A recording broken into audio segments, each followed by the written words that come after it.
All right. Welcome, everyone.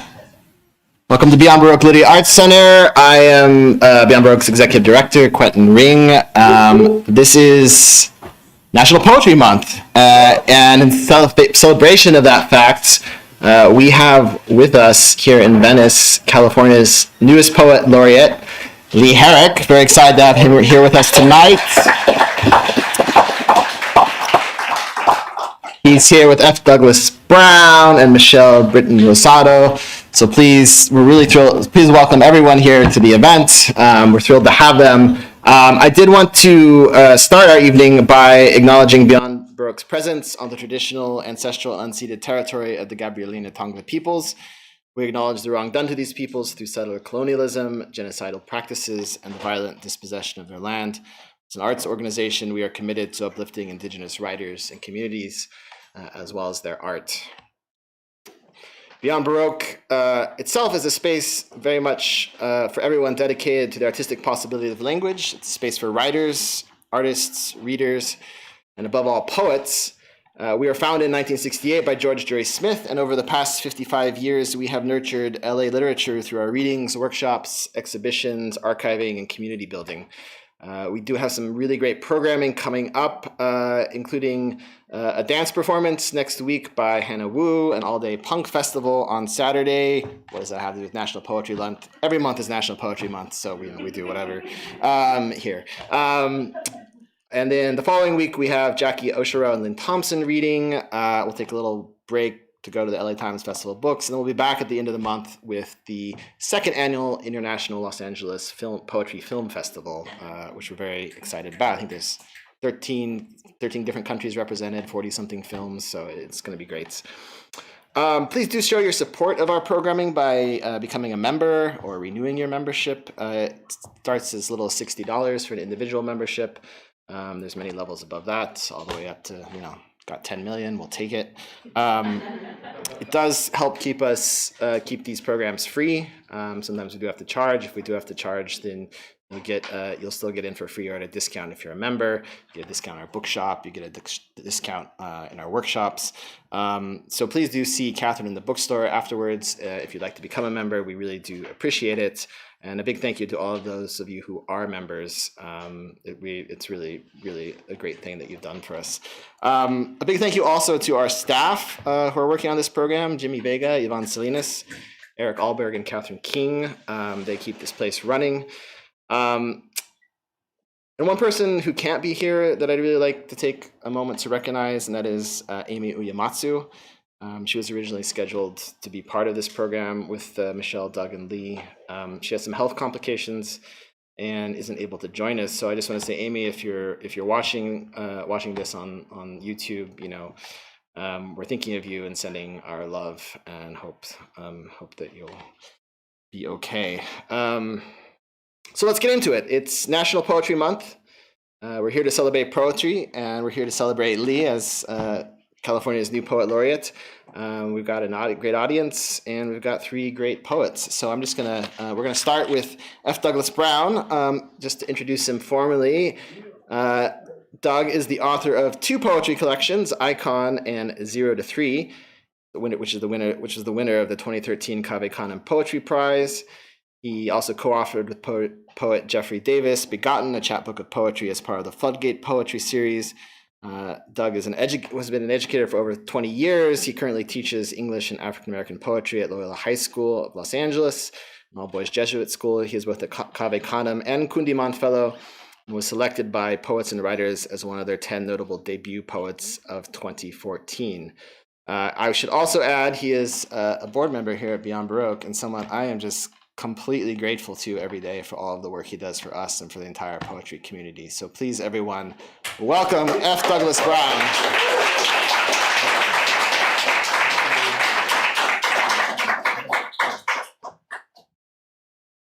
Hi, everyone. Thank you for being here. As a board member, I want to echo Quentin's reply and please become a member of Beyond Baroque. And thank all the staff and everyone here for putting us on, especially my man Lee. Thank you for having us. It's a pleasure. While I was at Kundiman, I was fortunate to meet Lee and have him as one of our mentors. And obviously when the Poet Laureate calls, you come running. But even before that, Lee is just such a kind and wonderful spirit and has been very influential to my work and at least finding like the core and the heart of it, that I would do anything for him. So a pleasure to be here. Aside from the poetry we talked about at Kundiman, we talked a lot about music. So that's what I've been writing about. Quentin, usually when he introduces me, he gives a shout out because I'm a DJ too. So I'm going to DJ some poems for you here. I'm going to make sure. So my latest work is called Press Play. And it's kind of like a mix of poems and a bunch of poems about my mother and music and whatnot. And so I've been trying to figure out how to read these poems. You can help me. I think, as any DJ or lover of music, the idea of press play is just you hit the play button and you just let it ride. So that's what we're going to do here. I'm going to set a timer to make sure I don't go too long. It starts with this epigraph by Alexander Pope. Sound must seem an echo to the sense. Interlude. In the beginning,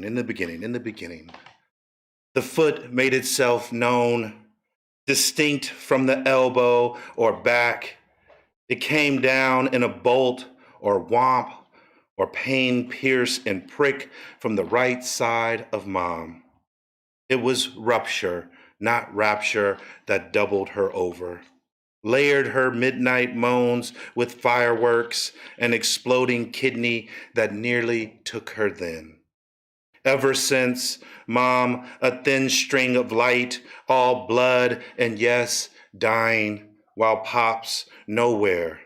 Some said at a party, while others still claim they looked everywhere for him. On the night I was born, mom clung a few notes to air because she had to. My name just a scant melody, shared with absence. My tiny tears, not yet a brightness that could carry her life. Heavy rotation.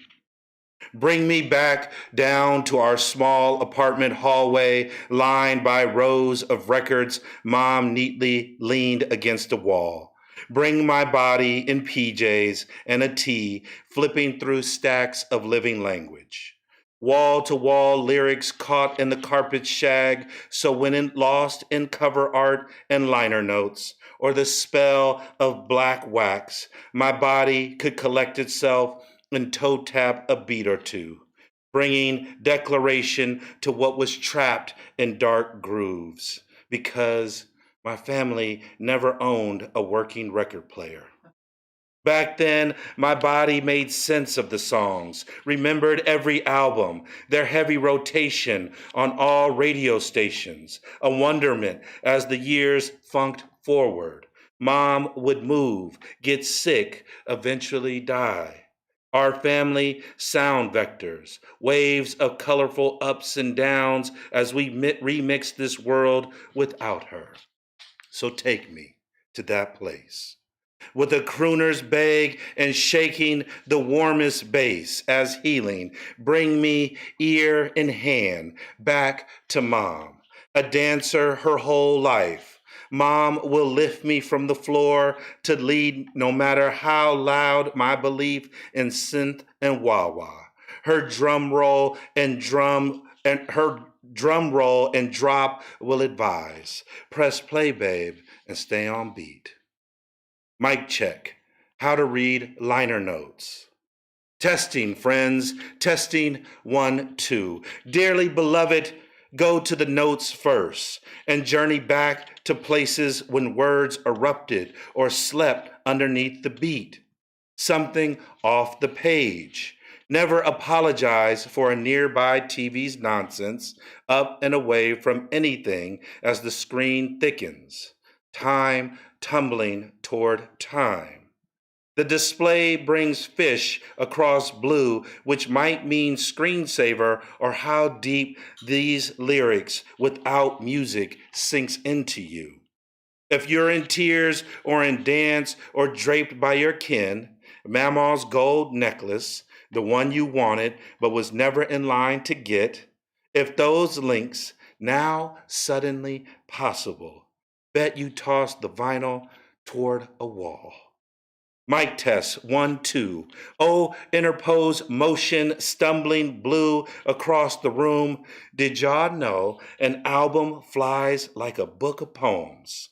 Their flight, both the thrusts aiding a bird's ascent and thoughts wrapped heavy on your skin.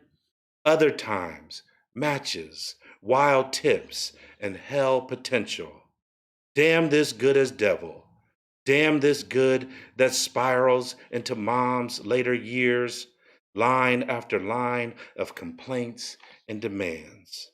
In every song printed on the sleeve, she's asking you to clean her shit when she misses the toilet.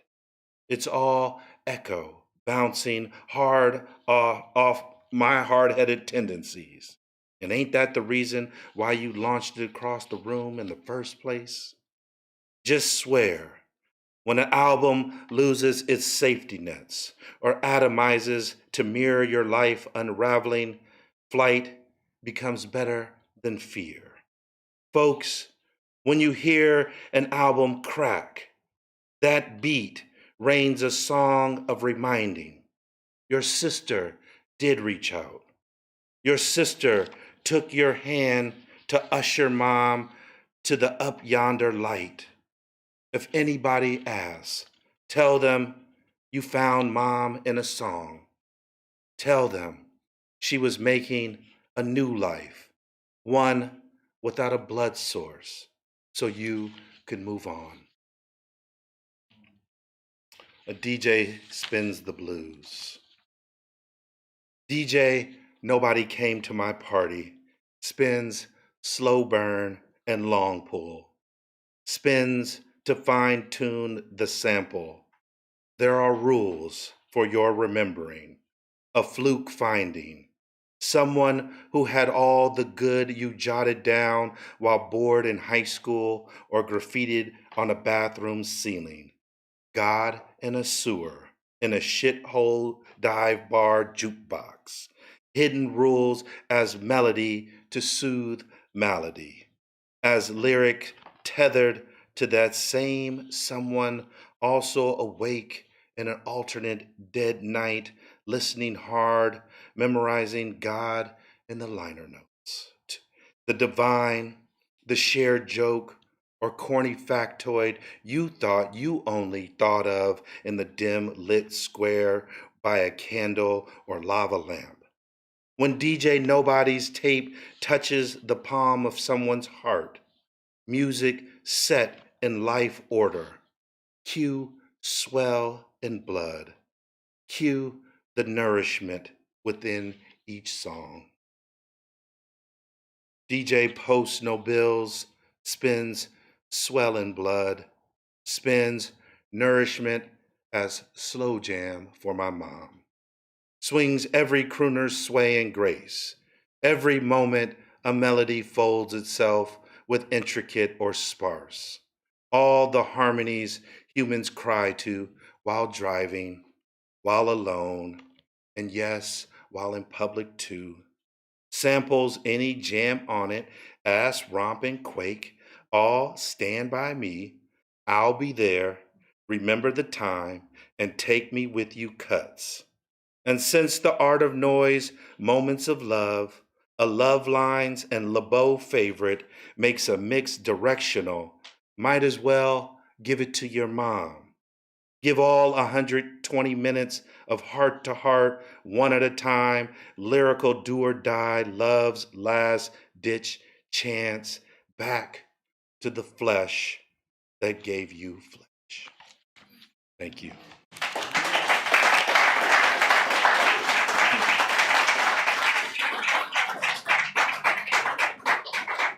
Another round of applause for F. Douglas Brown, please.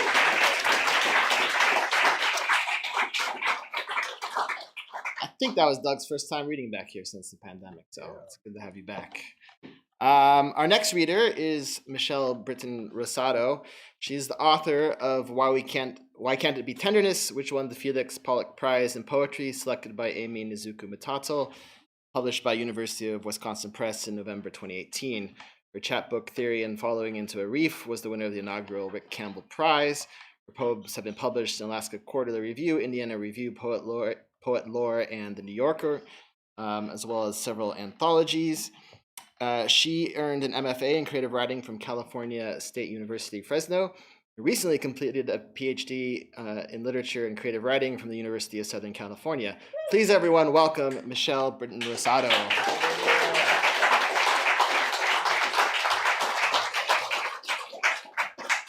Thank you so much. It's a pleasure to be here with you all. Thank you, Lee, for the invitation to celebrate this occasion, and F. Douglas Brown to be reading with you is a pleasure, and to Beyond Baroque for hosting us. I met Lee while I was at Fresno State studying in my MFA, and though we weren't at the same school and I was never formally his student, to just be in the same city as Lee and as a poet is to be a student of his in a way, to read alongside him, to hear his poetry was just a pleasure and a kind of education in and of itself. So thank you. And so, yeah, I was thinking in celebration of Lee being our new Poet Laureate of California, I wanted to read some California poems from my book. So I thought I'd read a couple from the book and then also a couple newer poems from the manuscript I'm working on. This poem that I'll start with is actually set in my hometown of Vacaville, which is a good 3 hours north of Fresno, more towards Davis, Sacramento. And this is called Pastoral with Restless Searchlight. I was raised with the ocean over my right shoulder and the jagged mountains filling my left hand with teeth, while overhead the military jets drew their temporary scars. In this valley, I rocked myself like a marble at the bottom of a bowl. Then I gathered my skirt of drought, of failing plants. When I slept, the crop dusters laid down their thin quilt, and my life shortened, though barely. I counted my luck among the deer drawn down the hill by the prison's lights. I wanted to be like the dried grass alighting suddenly on a summer afternoon, a fire started by nothing but sun, a helicopter's oracle, foretelling the blackened acre like a hole cut into fabric, behind which always breathes the tangible dark. I wanted to be like that, to swallow fences, to listen for the animals crossing over, the night's highway crowded with the footsteps of the anonymous.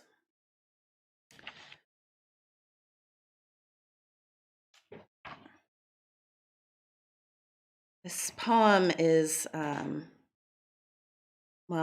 context is in the title. It's titled Across the Street from Foxborough Elementary School, an inmate escapes California State Prison, Solano. During lockdown, we play board games until the teacher rolls in a TV strapped to its stand, the news coverage offering a view from the outside. A camera shot pans over our playground, basketball hoops that seem high as watchtowers, over the man in a gray jumpsuit suddenly darting across the courts. Children of Vacaville, of Cowtown, we run to the classroom windows for a glimpse. What do we know of the world? We sleep under a sky painted orange as sherbet by the bright prison lights. We make field trips to the Jelly Bean Factory, study its hall of presidential collages. The licorice hair of Lincoln, Reagan's face made from peach and buttered popcorn.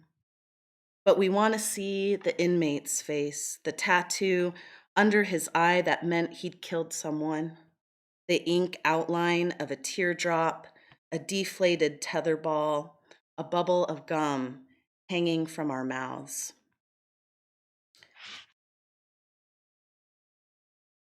think those two poems I wrote because a friend of mine, the poet Andre Yang, was telling me, you got to write Vacaville poems.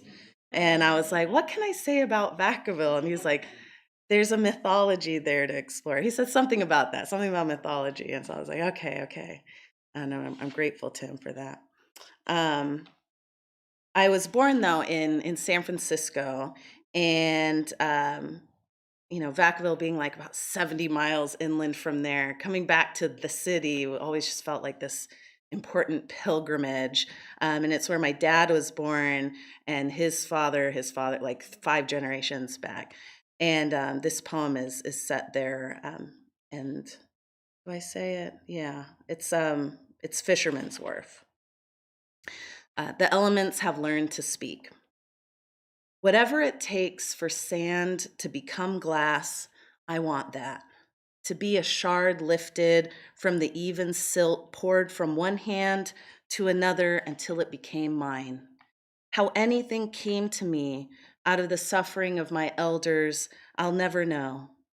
As a child in San Francisco, wandering the wharf, I could stare into a barrel of oysters all afternoon. The vendor's sign promised a pearl in each one, a grain of sand carried in a mouth until heavy and beautiful. The tourists pulled them out of the shallow water, ridged with salt and algae, split them open in their hands in search of something worthwhile to take. What a waste, my mother would say, or I imagined she would say. We'd keep walking past the living, symmetrical in their brokenness, until the pier ended at the edge of the Pacific, which was the only thing between us and our ancestors, a ripped seam between two hemispheres on the end of the land's tongue. I've been living in the LA area like 11 years, 12 years now, I think. But I always think of the landscape of like the area around Vacaville as, I don't know, like where my poems come from, even when I'm writing about other places. And I noticed during a recent visit a sign that I'd seen so many times, and it's for the Vacaville-Dixon Greenbelt. And so Dixon is the next closest city to Vacaville.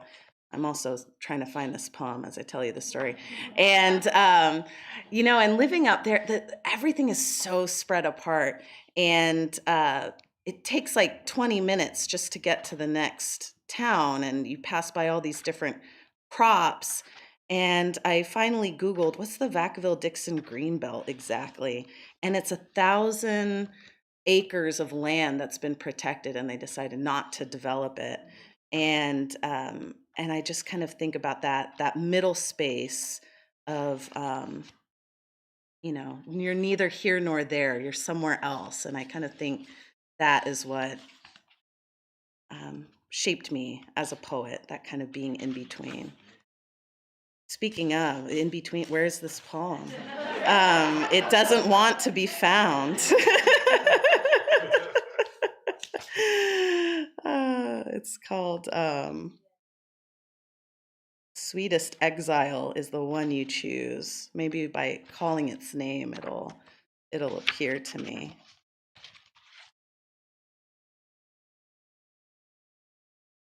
Here it is. Okay, it worked. Beyond the body, beyond the car, beyond the wire pulled loose on a fence, still waving the flag of torn things. Beyond the tall grasses and the shorn hillside, beyond the dried up canal, the empty tent with the dead fire outside it, the broken reflector flashing distantly at the foot of a burned out barn. Beyond this valley, think ocean, think lost continent. Beyond the dead and their failures, knowledge they took nowhere.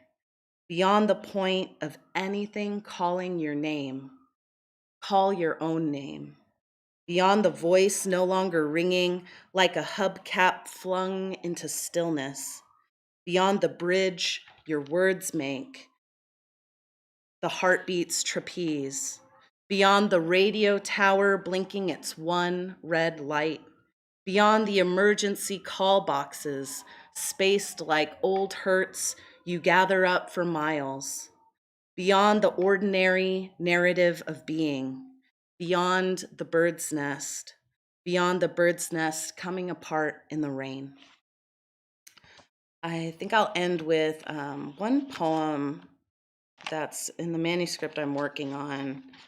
It's called The Last Sign of the Zodiac, which is Pisces, if you don't know your astrology, and is my sign. And I thought, if I could write my memoir in verse, I tend to write kind of shorter poems. I was like, if I could try to make myself write a longer poem, maybe I could use this symbol of Pisces, which are the two fish swimming in opposite directions. And so if that was my task for myself in writing this poem. The last sign of the zodiac. Sleeping beneath the surface, I can hear my pulse sounding its beat, a shortwave sonar tracing the perimeter of the bathtub. It sounds like the heavy revolutions of twin engines on a plane, hovering above two countries where I am an outsider and I am floating beyond them, unattached. The water is as hot as I can stand.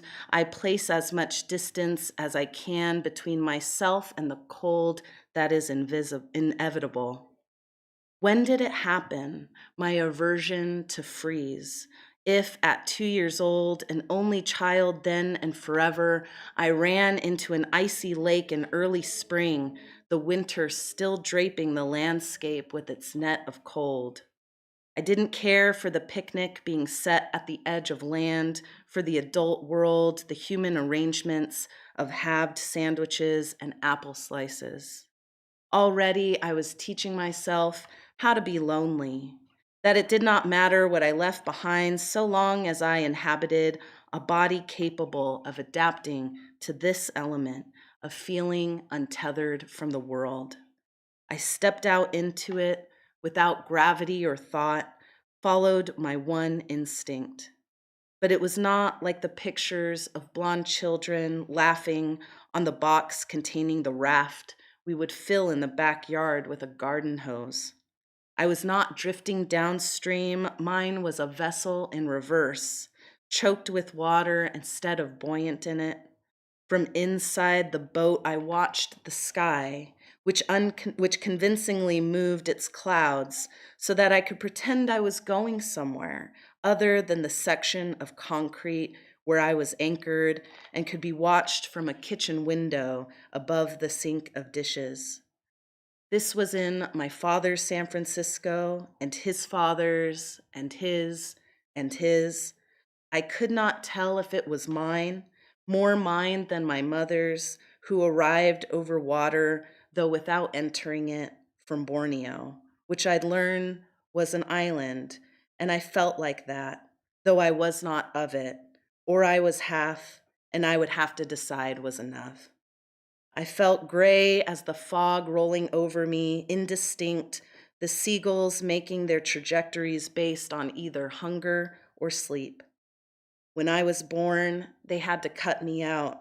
I was a fish curled in a bucket, and when I was lifted out, I arched in the foreign air, and I would keep opening my mouth for the rest of my life. Each time I wade into the Pacific, I imagine myself touching the land where the other half of my family lives, though I do not know whether it is power I receive or send out, or if it will ever return to me, though I know it is water that laces everything together. Thank you.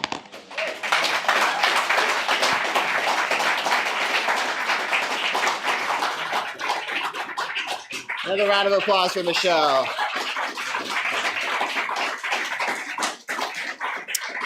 Thank you for that. Yes. So now we have Lee Herrick. To introduce Lee, he is the California State Poet Laureate. He's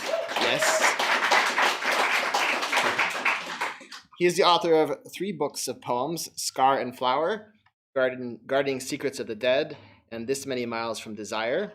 He is co-editor of The World I Leave You, Asian American Poets on Faith and Spirit. His writings appear in anthologies such as Here, Poems for the Planet, with an introduction by the Dalai Lama, Indivisible, Poems of Social Justice, with an introduction by Common, Place That Inhabits Us, Poems from the San Francisco Bay Watershed, Naming the Lost, Fresno Poets, Interviews and Essays, and Dear America, Letters of Hope, Habitat, Defiance, and Democracy, among others. He served as Fresno Poet Laureate from 2015 to 2017, born in Daejeon, Korea, and adopted the United States at 10 months. He teaches at Fresno City College and the MFA program at the University of Nevada, Reno at Lake Tahoe. People think that being Poet Laureate is just a great honor. I'm here to tell you, I think he has 26 events this month. So not only is he a brilliant poet, he's giving the gift of poetry to all of California. So please, everyone, welcome Lee Herrick.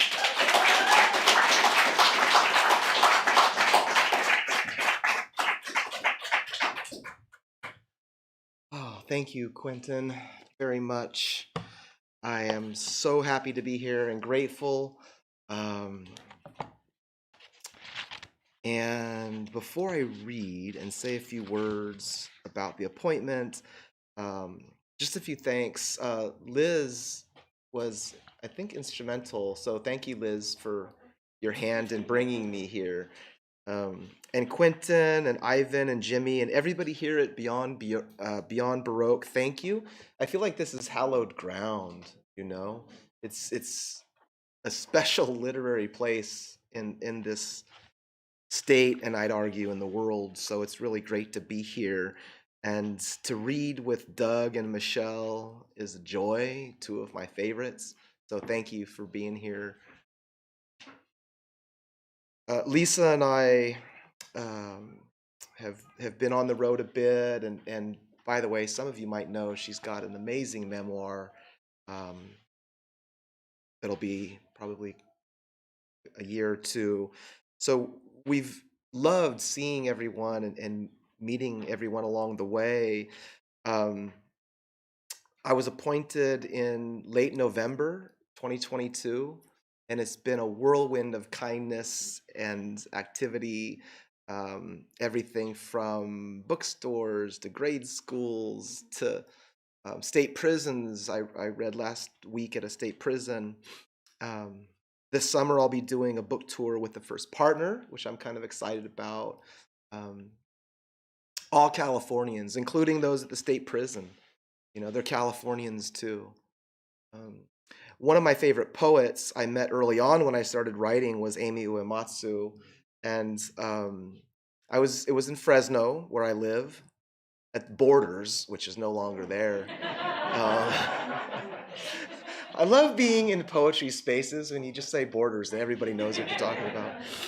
And I was just starting to write, and I saw this flyer, and it said Amy Uematsu signing her book 30 miles from J-Town, 1992. And she's been a dear friend ever since. And her health is not good, but if you find it in you, or you want to have a moment of good thoughts for her at some point, please do in the next few days or weeks or months or years. But I wanted to read a poem of hers. It's just a short poem called Deliberate.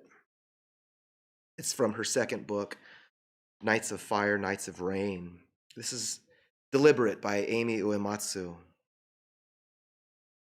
So by 16, we move in packs, learn to strut and slide in deliberate low-down rhythm, talk in a syncopated beat because we want so bad to be cool. Never to be mistaken for white. Even when we leave these rowdier LA streets, remember how we paint our eyes like gangsters, flash our legs in nylons, sassy black high heels or 2-inch zippered boots. Stack them by the door at night next to daddy's muddy gardening shoes. So that's Amy Uematsu.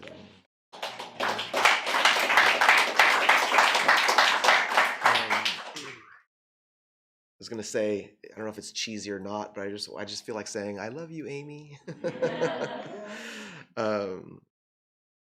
So I wrote this poem, My California, when I was thinking about things I'd seen, hoped for, and imagined.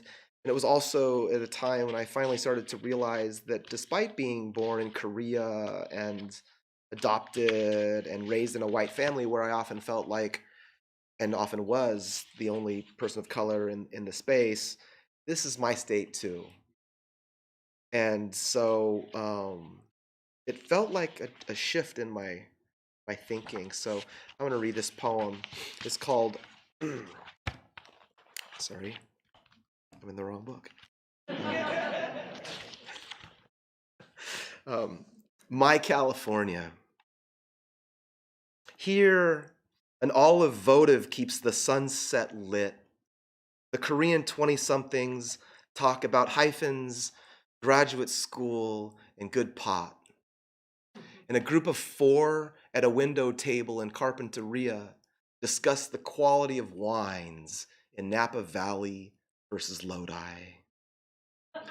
Here in my California, the streets remember the Chicano poet whose songs still bank off Fresno's beer-soaked gutters and almond trees in partial blossom. Here in my California, we fish out long noodles from the pho with such accuracy you'd know we'd done this before. In Fresno, the bullets tire of themselves and begin to pray 5 times a day. In Fresno, we hope for less of the police state and more of a state of grace. In my California, you can watch the sun go down like in your California, on the ledge of the pregnant 22nd century, the one with a bounty of peaches and grapes, red onions and the good salsa, wine and japchae. Here in my California, paperbacks are free. Farmers markets are 24 hours a day and always packed. The trees and water have no nails in them. The priests eat well. The homeless eat well. Here in my California, everywhere is Chinatown. Everywhere is K-Town. Everywhere is Armenia Town. Everywhere, a little Italy. Less Confederacy. No internment in the valley. Better history texts for the juniors. In my California, free sounds and free touch. Free questions, free answers, free songs from parents and poets, those hopeful bodies of light. So, thank you.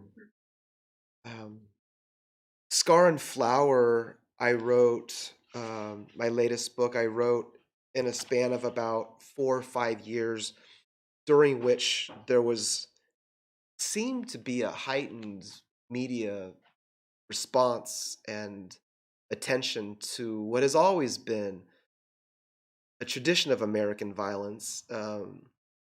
But there were a lot of shootings and killings and things like that. So this is one, I was thinking about some of those dead. It's called What I Hear When I Hear You in My Head. Is the little whisper, the aggregate sorrow, the father's heavy weeping as the son's heavy weeping. What I hear is your artistic response after the massacre, the family of clasped hands, black hands, brown hands, a small child whose brother never had a chance, who holds her father's tearful face and says, "Your eyes are like the moon," is what I hear when I hear you in my head this evening, your laughter like tiny harps. I hear your fatigue as another way to say deprivation. I hear recount retally. A retaliation is what I hear. When I hear you in my head, it's the grace, the charm, the dead, the boy, the dead boy, the boy who died because of the fear, the forest in the other man's heart. The gun, the heartbreak is the sound I hear. When I hear you in my head is how we each sigh with distinction, where fatigue meets fire, where we wake and wonder. If we all go out to a field tonight, sit by a fire, say the most honest thing you've ever said in your life, would any dead boy or girl reappear? Not like a mirage, but reappear. Not like a voice in my head, but a body in this room, with flesh and bones, with his big smile and orange blossoms in his billowing hair.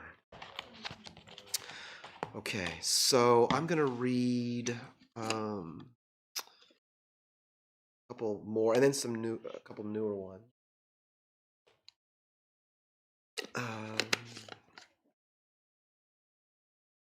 I'll read Change of Pace. Shorter poems. Exile.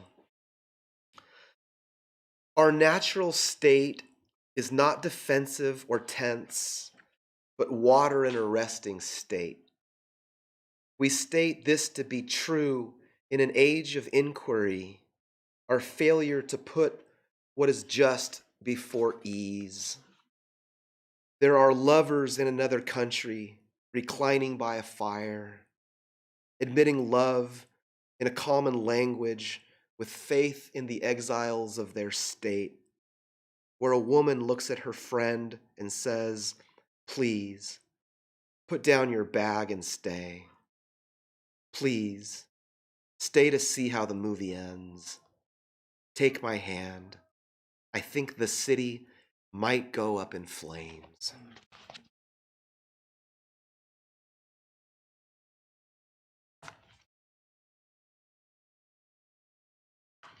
It's a short poem in 4 parts titled Breath. 1.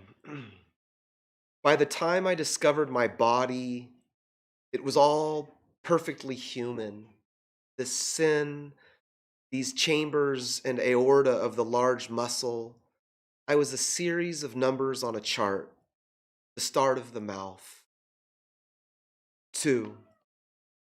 If you gather the data from the robots of your city, the wires all shine in certain light, and the kids inhale a canopy of polluted air and heave a last prayer.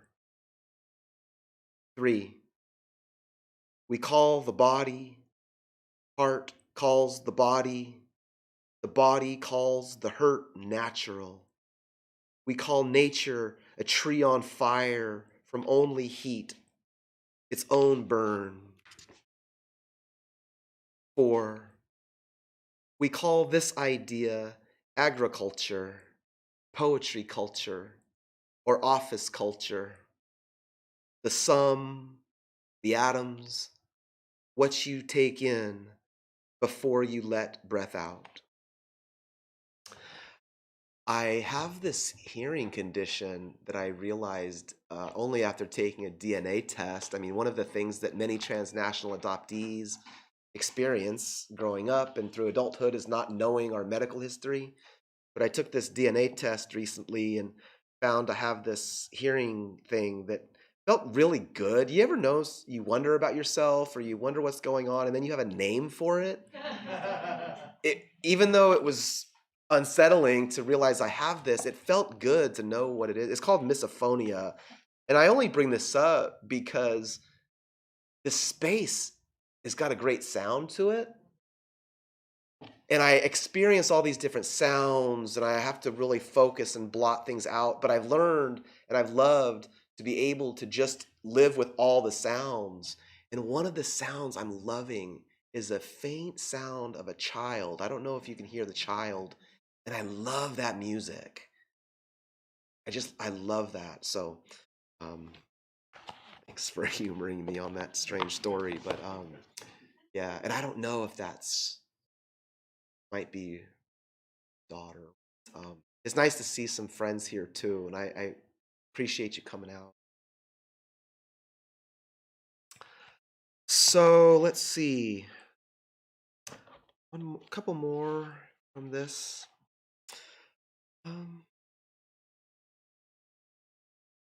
Have you all flown somewhere? Many of you, some of you, all of you. I was dismayed, so much is changing. And I was talking about this poem recently because it has to do with a crossword puzzle. And it was on a flight. And the magazine in the front pocket in front of you? I was telling someone, yeah, this was from a magazine. I was doing a crossword puzzle. She said, you know what, Lee? She said, they don't have those anymore. Is that? I don't know if that's true. They've taken them out. Our changing world.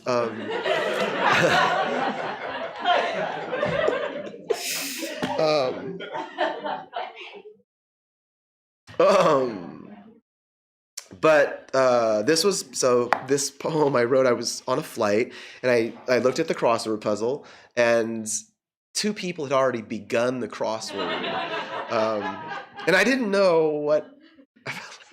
So you don't eat food after somebody started eating it or something. But I thought it's a long flight, so I started to do it, and then I just started thinking about people's lives, and the poem kind of went from there. So this is titled Flight. The in-flight magazine crossword partially done, a corner begun here, scratched out answers there, one set of answers in pencil, another in the green. The woman with the green ballpoint knew the all-time hit king is Rose, and the Siem Reap treasure is Angkor Wat. And the woman, perhaps en route to hold her dying mother's hand in Seattle, forgot about death for 10 minutes while remembering her husband's Cincinnati Reds hat while gardening after the diagnosis. Her handwriting was so clean. Maybe she was a surgeon. Maybe a painter. No, what painter wouldn't know 17 down? Diego's love, 5 letters. In a rush, her dying mother's voice came back to her, or maybe she was a Chinese adoptee, and her first mother's imagined voice said, "Woe I ni." At 30,000 feet, you focus on 33 across, Asian American classic, The Woman. When a stranger in the window seat sees the clue, watches me write in W, and she says, warrior. And for a moment, you forget it is your favorite memoir, and she reminds you of lilies or roses, Van Gogh or stems with thorns, art galleries and romantic cities where she is headed, but you should not go. The flight attendant grazes my shoulder. The crossword squares, the letters, the chairs and aisles seem so tight in flight that there is nothing here but room, really. Maybe the next passenger will know what I do not. 64 down, 5 letters, purpose. And why do we remember what we do? We know the buzz of Dickinson's fly and the number of years in Marquez's solitude, but some things we will never know, as it should be. Why the body sometimes rumbles like a plane hurtling over southern Oregon. How exactly we fall in love. or if Frida and Maxine Hong Kingston would have loved the same kind of tea. All right. Thank you. Thank you. So I think I'll just read 2 new ones, and that'll be it. This poem was invited. Good friends Romeo Guzman and Caribbean Fragoza, who, by the way, I think she's outside. I saw her come in. But Caribbean just won a Whiting Award, which is amazing. Some of you know Caribbean. But at the time, they were co-editing Boom, California. And I think Romeo, it was early in the pandemic, I think, May 2020 or something like that. And I don't remember exactly what they asked me to write, but I read it, something about food and open spaces, or food and the public. And I ended up writing a poem about food trucks. And you poets probably know the A.B. Siderians, that 26-line poem where every line is the next letter of the alphabet. A.B. Siderian love song for street food, with an epigraph by the late Anthony Bourdain, who said, "Street food, I believe, is the salvation of the human race. All praise for the pozole glistening in midday light by the grace of the woman near the comal. In Southern California, Raul Martinez unveiled a mobile downtown gold mine of Al Pastor by a bar in East LA for the drunks, the artists, the necessary future waiting in line. Praise be to the ice cream truck, glory of the van's slow roll, so praise the van, hut, cart, booth, tent, stall, stand, bike, or truck. I once devoured a tlayuda in Oaxaca City, broke down just as the sunlight burst through the heart of a woman kissing her baby's forehead by the plaza. When I say love, what I mean to say is, I dream of you through disaster, malady, drought, or this nightmare anxiety pandemic. But now, even in this late dying, let us praise the 20,000 open-hearted vendors in Bangkok and the glorious pupusas in San Salvador I ate on a bench near a dove. Quesadilla, arepa, tupoki, hallelujah. The banh mi right on the outskirts of Hue. The chili pepper, the cilantro songs. Praise the Zocalo saints who brought me to tears with a taco so full of music I almost wept. Under the Beijing moonlight, balsas made by angels, vendors with wings if you know where to look. On West 53rd and 6th Avenue, New York City, halal. Or in Fresno, no xenophobe is welcome. Tell me what to eat. Your chuan, your elote, your mouthful of pure zen, like savory, surprising flashes of heaven. All right, and then I'm just going to read this last poem, and thank you again, everybody, for coming out. I don't know if this is the best poem to end on, but I'm going to do it anyway. Wasn't good. So I'm writing a lot of sonnets. I said that was a new poem, the one I just read. It's a couple years now, but it still feels new. But this one is much more recent, probably maybe a few months ago. But I'm writing a lot of sonnets, and this is just 2 of them. And with sound, I'm thinking a lot about sound.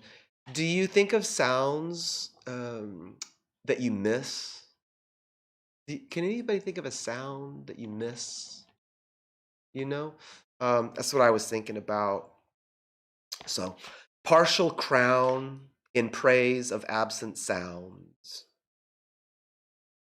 I want the fax machine, the dot matrix buzz saw of news across the wire, the young woman's lisp and fire during solo moonlight road trips, the shuffle of predictable card tricks, the acoustic chord like sweet desire, the rotary dial and pronunciation error. When I say absent sounds, I mean typewriter key as much as anio or ye, the 8-track plunk as much as Korean vowels drawn out at the end like a plain blue sky. I want to know the way home. There's not much more I need. Home. There's not much more I need except to know how much blue sky there is from here to you. Why I sometimes hear your voice, freed, wild, true. Please, take the lead. At times, I thought I was going to die. At times, fire. At other times, firefly. My daughter was 4 at the art gallery and called it the art galaxy. A malapropism I wish existed. Star, sonnet, serenade. I want the mispronunciation, broken rhythm and scratched record. Survivor wisdom. A mother's prayer for her son who stayed perfectly still when she left and kissed him. All right. Thank you all very much.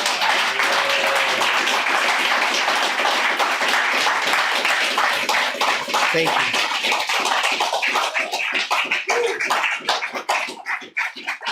Lee Herrick, everyone. Thank you, Lee. Thank you, Doug. Thank you, Michelle. Thank you, everyone, for coming. A couple things. We have books for sale in the bookstore. I think Lee and Doug and Michelle would probably be willing to sign. If you want to sign in the table in the bookstore, that would be great. We have a little reception here. Feel free to hang out for a while if you want conversation, and enjoy a beautiful Saturday evening. Thanks so much for coming.